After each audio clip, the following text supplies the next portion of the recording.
Hello， 大家好，我是庄野，欢迎您收看我的庄野杂谈加拿大系列节目。今天开始呢，我们正式聊一聊这个 New Brunswick 省。要是让我来用一个词儿来形容这个省呢，那就是素颜美人。为什么这么说呀？因为很多人并不了解这个非常低调的省。你别说是外国人了，那不少加拿大人一说起加拿大，动不动就是什么 BC 的温哥华那边，什么阳光海岸。阿省的卡尔加里一带这个落基山美景，对吧？安省的多伦多和渥太华的繁华都市区，魁省的蒙特利尔、魁北克这个法式欧陆风情。其实啊，您不知道，这个 New Brunswick 呀，它也是一个深藏不露的宜居地带。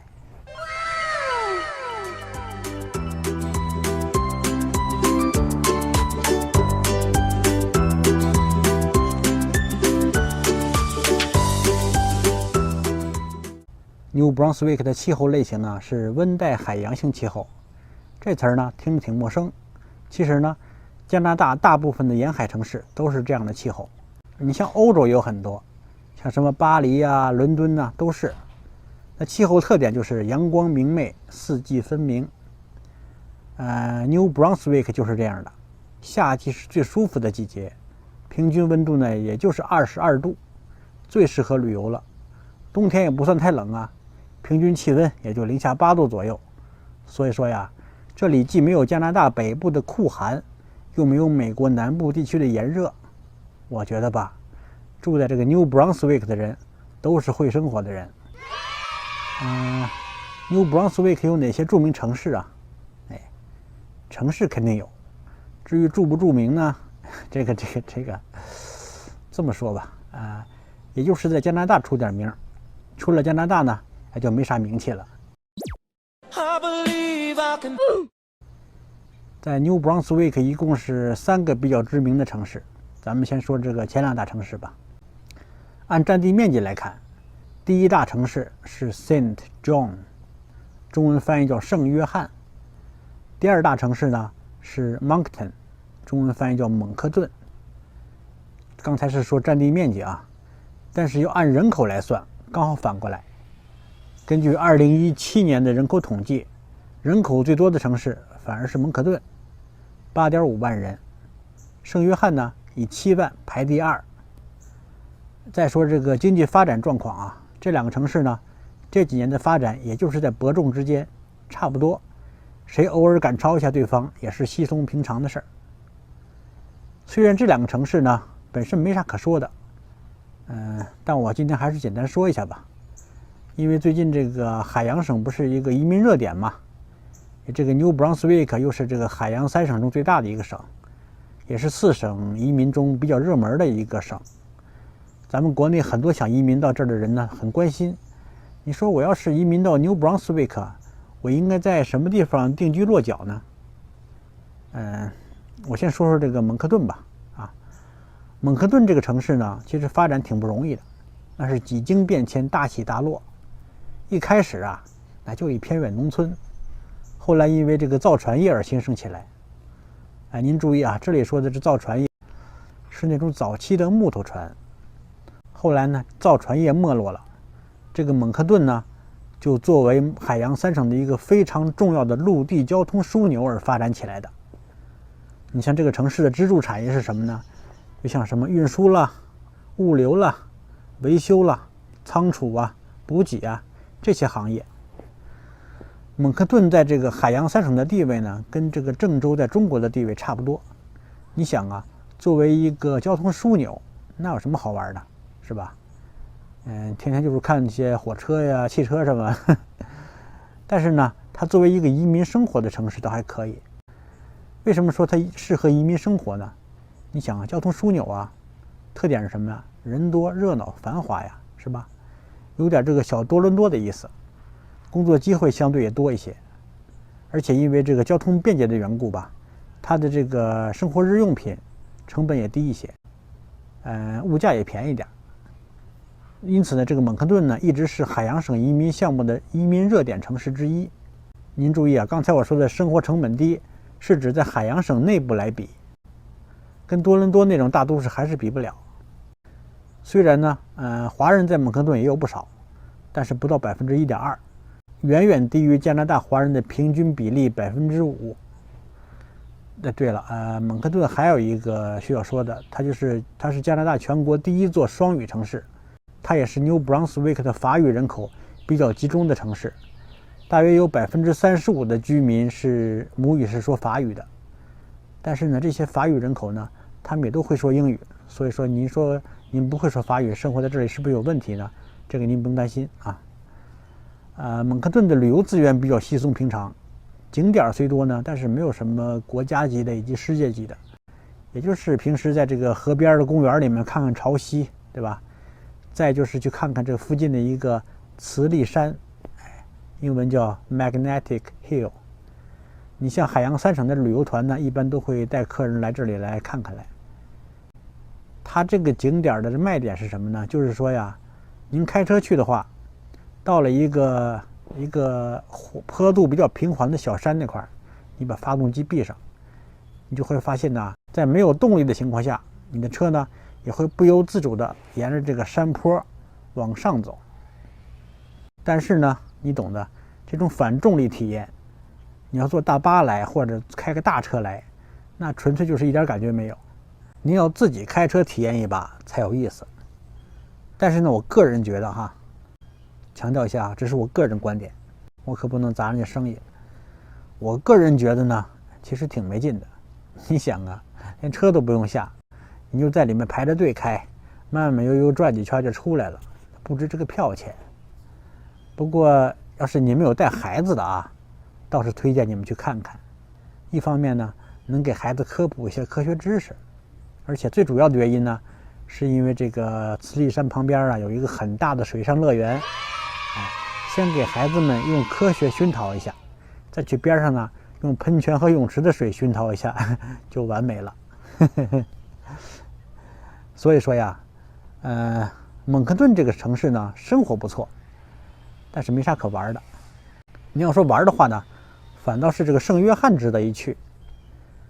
圣约翰有点特色啊，它就在海边，是一个港口城市，文化气息浓一些。圣约翰的白人社区呢，主要是爱尔兰裔。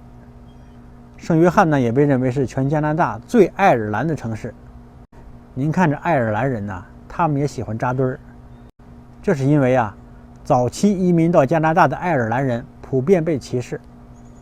法国人就不用说了，那英国人按说是跟他们住得很近了，可是英国人也歧视他们，说他们脏，说他们懒，说他们穷。当然了，爱尔兰比英格兰肯定是穷一点，但穷绝对不是他们受歧视的主要原因。其实这背后的原因很复杂了，主要是因为啊，这爱尔兰的天主教比例比较高，你像英国这种新教徒国家肯定不待见人家。另外呢，当时的英国主流文化就是以这个昂格鲁萨克逊血统为尊，他们看不起这爱尔兰、威尔士啊这种凯尔特人的后代，所以这种现象呢，不仅出现在英伦三岛，后来还蔓延到了这个北美的英国殖民地上。所以呢，爱尔兰人呢在白人社区里呢，一直是一个被歧视的存在，因此他们也喜欢扎堆儿，因为他们也不喜欢傲慢自大的英格兰人，还是觉得自己人跟自己人待在一起比较舒服一些。说到圣约翰这个城市有什么好玩的呢？还是挺好玩的，因为它充满了浓浓的大西洋文化。你像什么灯塔啦、鲸鱼啦、观鸟啊、坐船呐、参观博物馆呐、去这个古堡看一看呐，是吧？城市的布局也挺有特色，那至少比蒙克顿好看一些，那高低错落的。可是话又说回来啊，虽说这个圣约翰挺好玩的，但是呢，您安排1天也就足够了。其实啊，不少来这里玩的游客呢，都是冲着这个旁边这个 Reversing Fall， 就是这个倒流瀑布和附近的这个芬迪湾去的。这2个景点呢，我后面还会讲。当时呢，我们急着赶路，也就没有在这个城市里过多停留。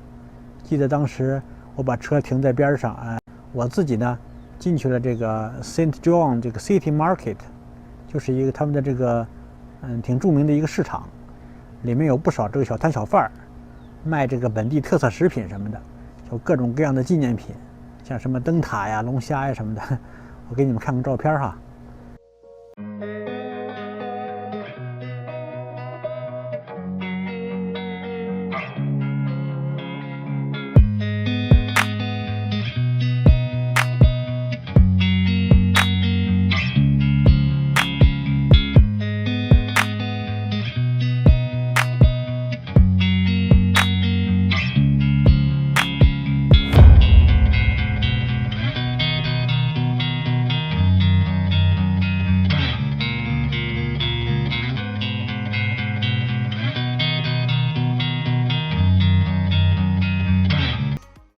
说到居住的话呢，圣约翰这个城市呢是港口和工业中心，也是一个营商环境比较好的城市，适合做生意挣钱的人。可是缺点也有，就是说这个城市有相当规模的石化工业及核电工业。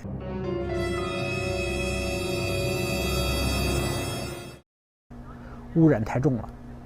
你像那个欧文炼油厂，是加拿大最大的炼油厂，那年产量比西部那几个省的总和还高，那可想而知空气中的氮硫化物排放能有多高。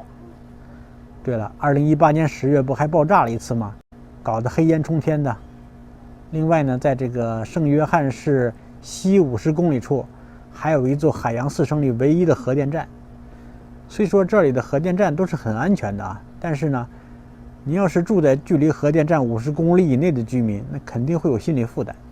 所以说呢，那些对环境要求比较高的移民呢，就不要去圣约翰了。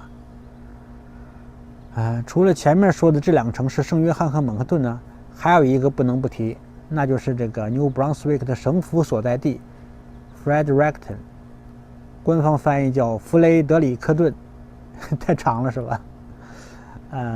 非常不好念，我一般不这么念。还有华人给翻译成弗莱的。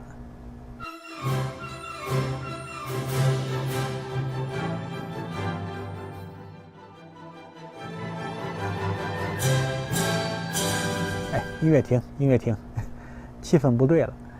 加拿大堂堂一省的省会，怎么出了中国过年的感觉了？所以啊，我一般也不喊它弗莱，我也不说弗雷德里克顿，念得太绕了。不过倒是可以拿这个弗雷德里克顿来当绕口令，训练自己的口才。你想啊，弗雷德里克顿，弗雷德里克顿，新布伦瑞克省的弗雷德里克顿，新布伦瑞克的省会弗雷德里克顿。弗雷德里克顿，弗雷德里克顿，新布伦瑞克省的弗雷德里克顿，新布伦瑞克的省会弗雷德里克顿。哎呀，坏了，舌头缠住了。OK， 还是 Fredericton 吧。我念英文应该您不反感是吧？虽然贵为省会，但是这个 Fredericton 呢，其实只是这个 New Brunswick 省第3大城市。但是呢，人家是省会，别瞧不起人家。第3大怎么了？虽说是省会，它也是一个非常没特色的省会，占地面积太小了，全市也就6万多人。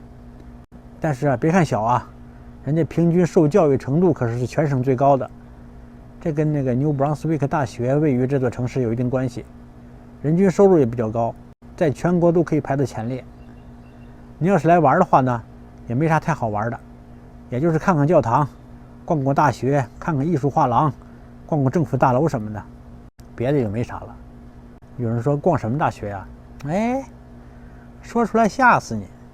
这小小的 Fredericton 呢，竟然有2所正规大学，一个是新布伦瑞克大学，就 New Brunswick 大学 UNB， 还有一个叫圣托马斯大学 STU。这个圣托马斯大学是一所文科大学啊，虽然也不错，但是不太适合咱们中国留学生，因为它是太多文科了啊，而且它这个排名呢也不如 UNB， 所以我就不多说了啊。主要我说是这个 UNB 吧，就是 New Brunswick 大学。有人说好像这名字都没听说过呀，您确定这不是野鸡大学吗？别担心啊，的确是正规大学，不是野鸡大学，可以负责任的告诉您啊。您看简写呀 ，New Brunswick 大学，牛逼大学呀，一听就很牛叉。真牛叉吗？真不算名校，您想多了，真不算名校。但是这个学校呢有年头了，它也是加拿大最古老的大学之一，成立于1785年，是加拿大第2个建校的英语大学。所以说啊，这学校有着辉煌的过去，但是呢，是否有着灿烂的未来，那就见仁见智了。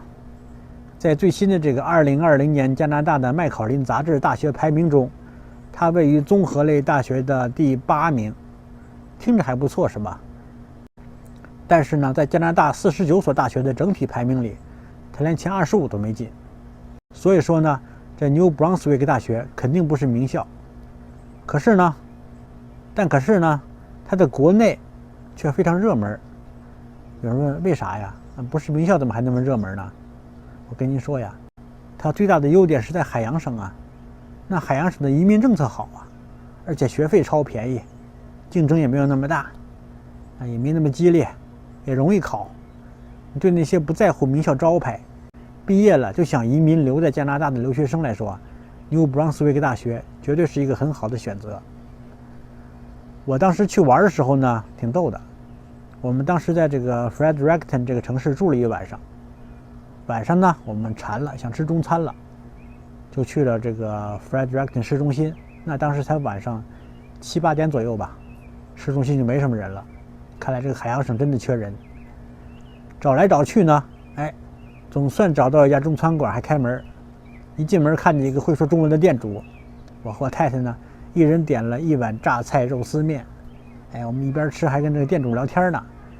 店主这哥们呢，来自大陆，年龄也是40左右，之前在温哥华，后来呢考到 New Brunswick 大学，毕业后呢就留在这里了。店主人还不错啊，很健谈，就可惜啊，这个榨菜肉丝面是真难吃啊，是我这辈子吃过最难吃的。那肉的味道一点都不新鲜，吃了一半扔了一半，还不便宜，加小费啊，我们俩人一共花了40多加币。那饭店名字我就不说了啊，给咱们华人同胞留条活路吧。我这么一说，估计没人去了。其实他也不是故意坑我，估计啊，就是我们去的时候比较晚了。那个时候呢，他请的这个大厨啊，这10有8九也就是临时找来的，做饭水平实在是，不敢恭维。好玩吧？还有更好玩的呢。别看呢，我没把这个饭店名字给您，可是我把这个名字啊给了我的这个同学。他们接下来的1个月也要来这海洋3省来玩。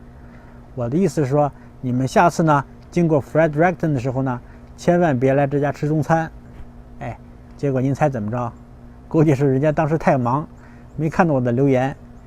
1个月后啊，我这个同学一家去这个 Fredericton 玩，鬼使神差的也进去了这家中餐馆，也抱怨说吃到了世界上最难吃的中餐。我一听就问，是不是市中心那家叫什么什么什么的中餐馆啊？回答说是啊，你咋知道的？于是我们同学2人抱头痛哭啊。我的意思是什么呢？这个城市啊太小了，小到你想吃中餐馆都没得选的地步。前面说了这个 New Brunswick 的这个3个城市啊，那有人一定关心了，你说我要是想移民定居，那这3个城市选哪个呀？这个怎么说呢？要看你关注什么了。您要是喜欢购物，喜欢城市，喜欢人多有活力，喜欢华人同胞多的地方，您就来蒙克顿。您要是喜欢做生意挣钱，或者是喜欢钓鱼旅游，喜欢看潮汐，喜欢偶尔呼吸一下石化废气，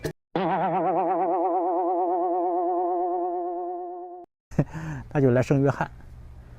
Fredericton 呢，它这个城市很有意思，它主要是依托这个省政府官员以及大学的师生撑场的，所以呢有一种文绉绉的范儿，没什么工业，环境一流。从城市的规划和街道风景您就能看出来。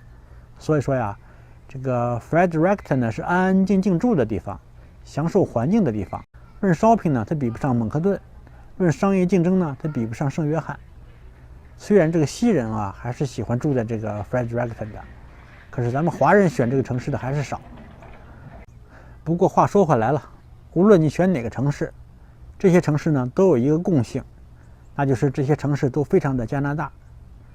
这什么意思呢？就是说非常加拿大是什么意思呢？就是说呢，这个白人非常多，英法社区呢占了90%以上，而且呢英法双语，而且民风好客热情。因为据我所知呢，咱们有不少华人呢，这个英语底子比较好的华人啊，他们不太喜欢出国以后呢还在华人堆里面混，所以说对这些人来说呢，来吧，New Brunswick 欢迎你。不过呢，对于我们这些游客来说呢，重点还是要说这个 New Brunswick 的自然风光。说起自然风光呢，就不得不说芬迪湾。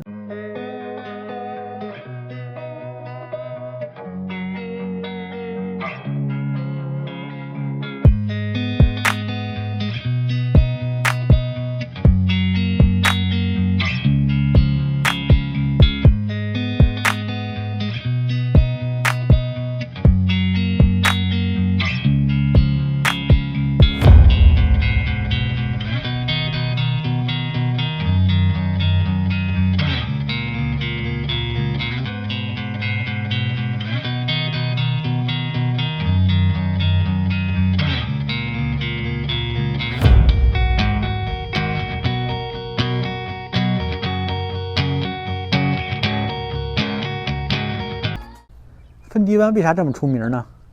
因为它有世上最大的潮差。芬迪湾的这个每天2次大潮，约1000亿吨的海水的流入和流出，潮起潮落轮回一次的时间大约为373分钟，也就是6个小时左右。您要是去芬迪湾玩呢，在地图上您不要找这个 Fundy Bay National Park， 因为这个芬迪湾是一片很大的区域。它比较适合那个深度游的资深驴友。一般您要是第一次去的话呢，您找这个公园 Hopewell Rocks Park， 地址在这儿。您找不到没关系啊，旅行团都会带您来的。有的中文网站呢把这个公园翻译成好望角，说实话呀，这个翻译很误导，他把公园名和小镇名搞混了。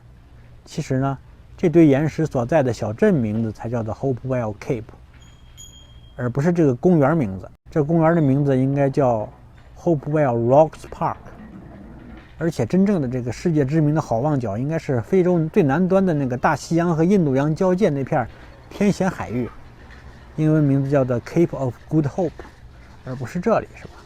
所以说我认为这芬迪湾的这个Hopewell Rocks Park 呢，确切应该翻译成好望岩公园。不过呢，不管怎么翻译，这个 Hopewell Rocks 基本上就是芬迪湾的形象代言地。一说起芬迪湾，这个 Hopewell Rocks 肯定露一个脸儿，就是这里了。这个地方在这个蒙克顿以南不到1小时车程的地方，开车很容易到。为啥这里这么出名呢？是因为这里有一些像花瓶一样的巨石，名字叫 Hopewell Rocks， 而潮水呢每天2次会上升掩盖这些巨石，然后呢又会2次退潮，露出地面让大家下去走走。去的时候呢，您需要在网上查这个潮涨潮落的时间，每天都有公布的。您要是不能上网的话呢，也可以在观光手册上查到。不过呢，这个公园就只在早上9点到下午5点开放。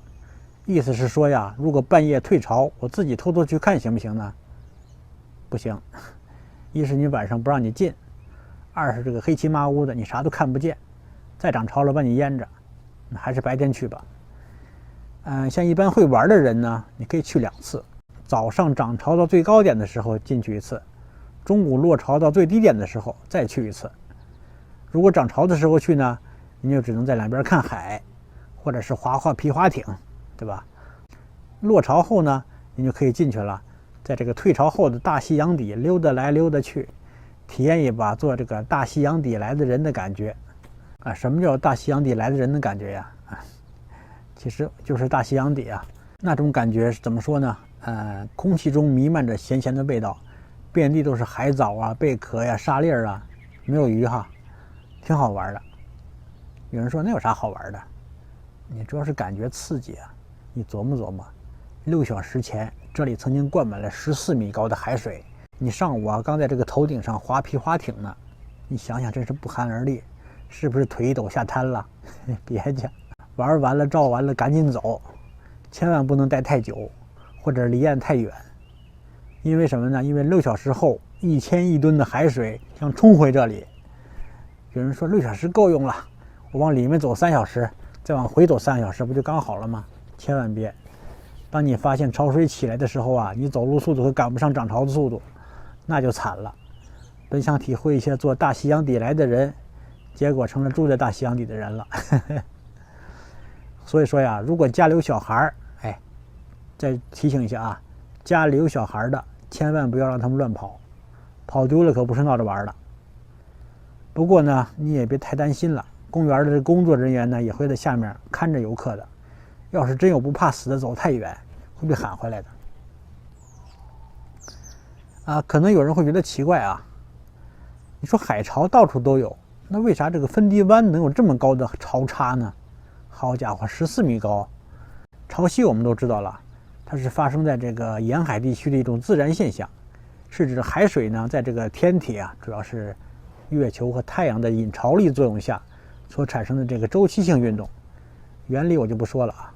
一般来说呢，地球上海潮的涨落周期一般都是12个小时，想6个小时从低到高，再用这个6小时从高到低。但是呢，到处都有潮汐，这为啥芬迪湾这个潮汐就这么高呢？我觉得呢，海潮最高这个词儿，这个说法似乎欠考虑，更准确的表达应该是这个潮汐落差最大。其实呢，造成潮汐落差很大的这个原因呢，就是叫潮汐共振。意思是说什么？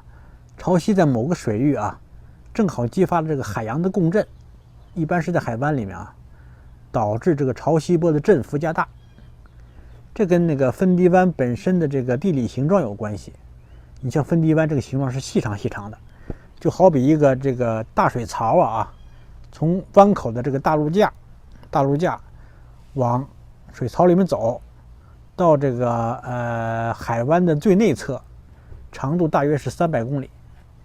你一个大潮水啊，从这个槽口进来，到达远端陆地需要3个小时，再回到这个湾口再需要3个小时，这一来一回刚好不就是6个小时吗？正好跟这个潮汐的1/2的振动周期是一致的。您想象一下，当大西洋的最后一波潮水进入芬迪湾的时候，历经了6个小时，刚刚回到海湾的湾口附近，而这时候呢，新一轮的涨潮即将拉开序幕。这么一来呢，这个潮汐共振就形成了。就好比你端个水盆在这走，走路节奏和水盆里面的这个水晃动节奏一致的话，这水就能晃荡出来撒泥裤子，是吧？正像台湾版的这个《神雕侠侣》的片尾曲《上新太平洋》歌词里说的，一波还未平息，一波又来侵袭，是吧？形容这个潮汐共振非常贴切。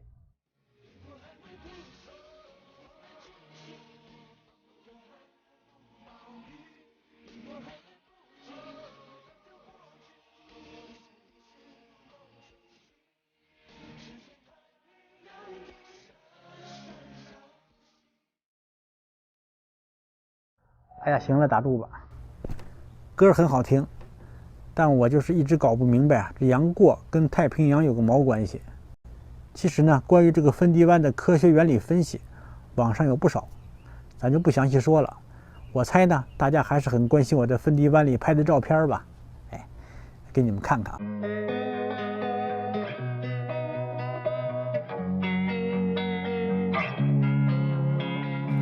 Losing time, I'm fading fast. I just wanna make it last. Try to let go of the past. I close my eyes, embrace the blast. Sleepless nights and headaches stack. Restlessness to hell and back. What's my purpose? What do I grab? A slippery surface, a heart attack. And sometimes you just gotta believe there's something that'll give you relief. There's something that'll have what you need. What you need. We're broken, it's tragic. We're not all elastic, but maybe there's magic. Believe you could have it. And I know of sadness, the anxious and panic, the infinite vastness of all that is blackness.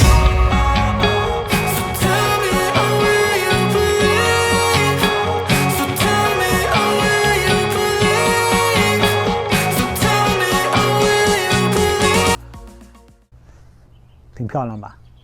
除了芬迪湾，这个 New Brunswick 呢，还有一个景点，我在前面提到了，就是在这个圣约翰西南角圣约翰河上，名字叫做逆流瀑布 （Reversing Falls）。名字听着挺怪的，你想这瀑布怎么会逆流呢？其实啊，说穿了也不怪，也很简单，就是源于这个高潮差。圣约翰河是直通这个芬迪湾的，每次当芬迪湾涨潮时，这个涨落潮的落差呀，可以达到8.5米。你看，大量的海水沿着河逆流而上，倒灌进圣约翰河，高出河水水面。这河水跟海水一冲撞啊，就出现了一连串的逆流的瀑布现象。而当退潮时呢，这河水呢又会恢复正常的流向，河水急往下流，遇到水面以下的这个暗礁，就形成激流漩涡，这也造成了这个倒流瀑布与激流漩涡的奇观。河流的正上方呢，有一座这个跨河的这个钢梁拱桥，桥的名字就叫做 Reversing Falls Bridge。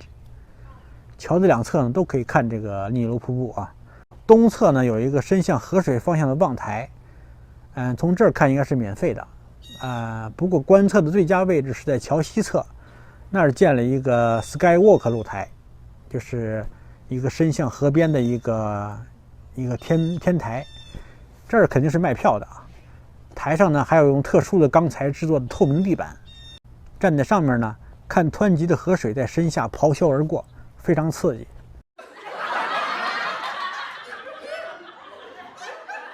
不过呢，善意提醒，您要是有这个恐高症，您就别去了，省得吓尿了。一般旅行团呢都会带你来看，不过我想给计划来这里的游客们提个醒啊。这观测的时间不太好掌握，想看到逆流奇观，可能需要等好久。所以说，这个景点只适合在这里待的时间比较长的游客。涨潮的时候来看一次，6个小时后落潮的时候再来一次。您要是时间紧赶不上这个涨潮落潮，站在高处远眺圣约翰河，两岸的壮丽风光也值了。这处景点呢，其实我们自己是没有去的，主要是时间关系。到底值不值得一去呢？我也没太多的发言权，毕竟我没去嘛。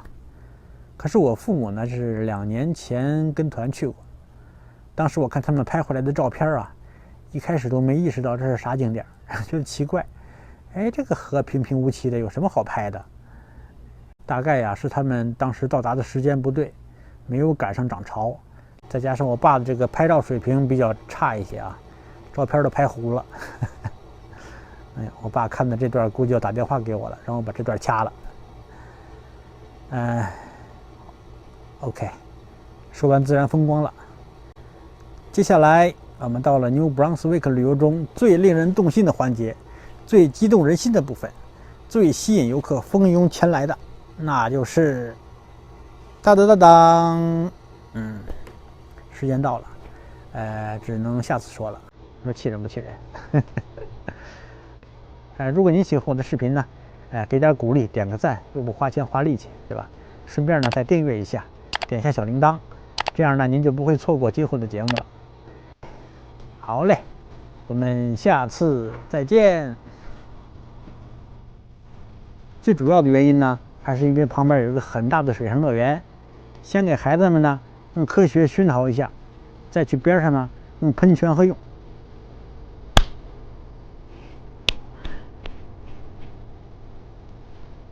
所以说，这个爱尔兰人呢，在白人社区训练自己的口才啊。弗雷德里克顿，新布伦瑞克省的弗雷德里克顿，弗雷德里克顿 ，New Brunswick 的弗雷德里克顿啊，新布伦瑞克省的省会弗雷德里克顿，弗雷德里克。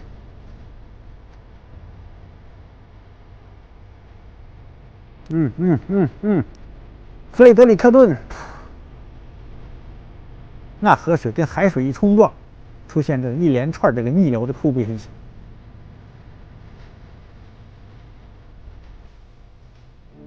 站在上面呢，看这个湍急的河流。